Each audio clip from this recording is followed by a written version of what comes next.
Wow, kulay blue the tower. First time ko makadaan dito na ganyan na.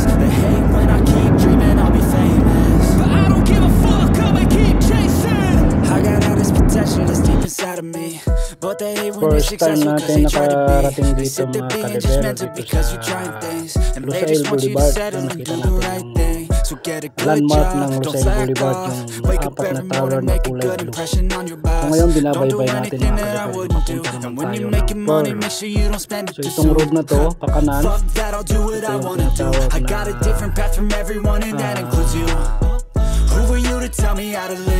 Boulevard Road na Lusail. So I'ma figure out what else we succeed, and then invest all of my time into that and proceed. I need whatever the hell could make me happy, and I don't think you have a clue what could that be. They tell me that I'm never gonna make it. They want me to do something that can make sense. They hate when I keep dreaming I'll be famous, but I don't give a fuck, I'ma keep chasing.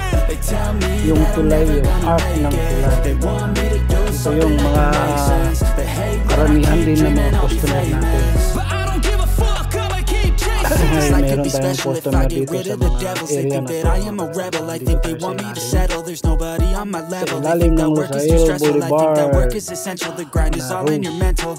going to the Pearl, Qatar.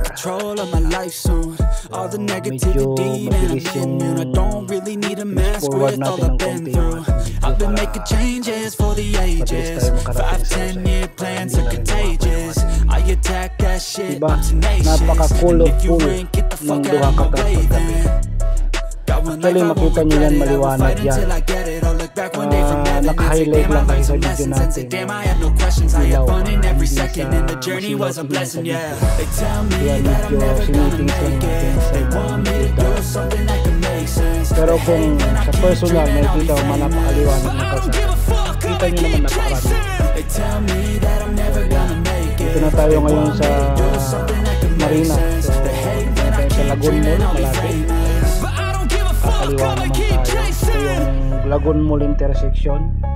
Kakaliwa tayo rito sa stoplight na to para tumbukin naman natin yung The Pearl, Qatar. Yan. So magdi-deliver tayo sa isa nating customer. Actually dalawa yung customer natin dyan na ating di-deliveran ngayon. So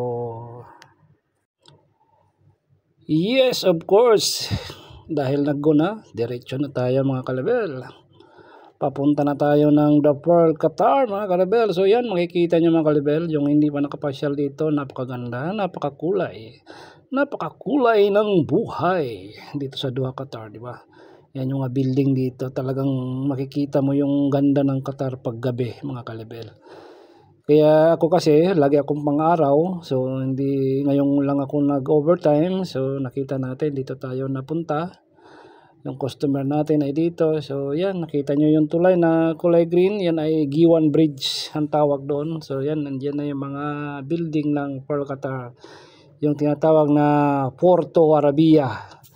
Mga building, may nakatawag dyan.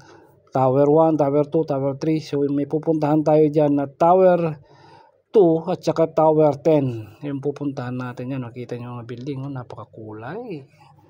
Diba? So unahin natin puntahan ngayon yung dito sa quarter, Kanat Quarter tinatawag nila. So pupuntahan natin ang Kanat Quarter. Mga kalibel. Yan, napakakulay ng buhay sa Kanat Quarter na yan. Yan, napakaganda dito.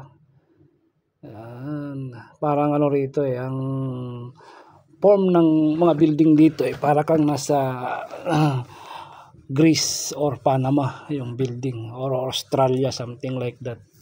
Kung makikita mo, napakakulay. So yan, nakikita nyo yung mga building dito, napakaganda. Colorful din yung mga building. So dito tayo magdi-deliver at makikiparking tayo dito. Medyo nagalanganin ako dito dahil medyo masilan yung parking dito mga kalibel. Hindi ka basta-basta paparking dito na hindi naayon sa parking slot. Pag hindi ka nakaparking ng tama doon sa slot na yon at dumaan yung mga pulis, sigurado ka. Kahit wala ka, ticket yan, automatic. Ang makikita mo sa iyong sasakyan, kakaroon ka ng violation mga kalibel. So, napakaganda dahil nagkaroon tayo ng isang slot. So, saglit lang kapag deliver tayo. So, ito, balik na naman tayo at punta naman tayo sa isang customer. Nag-U-turn lang tayo kasi hindi tayo basta-basta mag-U-turn. Tingnan nyo naman yung guhit sa gitna, dalawang solid line na kulay puti. Actually pwede, pero dahil na rin umiiwas tayo na magkaroon tayo ng violation, doon tayo nag-U-turn sa broken line, hindi yung sa solid line. So yan, di ba? Napaka beautiful. It's a beautiful place actually. Tahimik, hindi polluted, maraming ilaw kahit mag-jogging ka sa umaga. Safe, very safe na country. Yung isa sa napakaganda rito sa Doha, Qatar, sa mga hindi pa nakakarating dito. Yun nga lang, sad to say, hindi ka pwedeng maging residente dito. Yun ang nila. Pwede ka lang dito, magtrabaho ka hanggat gusto mo, pwede ka dito. Pero kung sabihin mo na dito ka mag-for-good, dito ka tumira, o magiging citizens ka, walang ganon, walang paraan para maging citizens ka dito. So, ayun.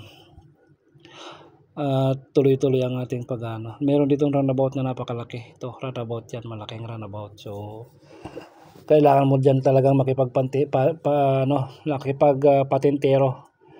Kasi sa dami ng sasakyan dumadaan dyan, kailangan paunahan talaga dyan pagdating sa runabout kasi wala siyang stoplight, runabout lang siya.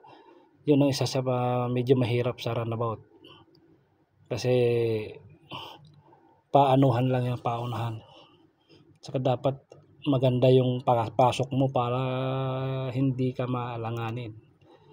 So ayan, punta tayo sa isang ating customer dyan sa dulo. Andyan yung customer natin na Buns Cafe. So hindi na natin napakita dahil may mga customer, hindi ko mabidyohan. For the respect na rin sa mga customer, baka mag-videoan natin may complain tayo, di ba? Mahirap, medyo mabigat ang rito. So kung daan, okay lang, wala yung problema. Pag daan lang yung pinapaano natin, binibidyoan, wala namang problema. Pero pag yung may mga tao na involve, hindi tayo po pwede dyan. So yan, di ba? Tanyo. Naghanap din ako ng parking. So nakaparking tayo dyan ng bulk parking. Na-deliver ko na uli at balik na naman tayo sa susunod natin destination. Yan, ganun lang ang buhay driver dito. Buhay delivery driver, salesman. Ganun ang buhay natin dito sa Doha, Qatar. So tuloy lang ang buhay. Ang mahalaga ay importante. Ini-enjoy natin yung ating araw-araw na bibiyahe. Ini-enjoy natin, kinakabisado natin ang lahat ng daan, kinakabisado natin ang lahat ng mga cameras, at saka yung mga stoplight na active yung mata mo dyan. Kasi kunting pagkakamali mo mga kalibel, talagang malalagay ka sa alanganin. Ikaw ay magmumulta pag nakunan ka sa CCTV at sa camera. Lalo na pag nag-plus ang camera, mas palaki ang multa dyan mga kalibel. Kaya iwasan mo na overspeeding, mag-beating the red light. Nako po, napakalaki pong pananagutan yan. Laking multa, hindi ka man makulong, pero baka yung isang sahod mo sa isang buwan ay kulang pa na pambayad mo sa multa na aabutin mo, lalo na pag ikaw ay nag-beating the red light. Kaya yan din ang iniiwasan ko. Sana hindi ko magawa kasi kawawa naman ako, di ba? Maliit lang naman ang sahod natin.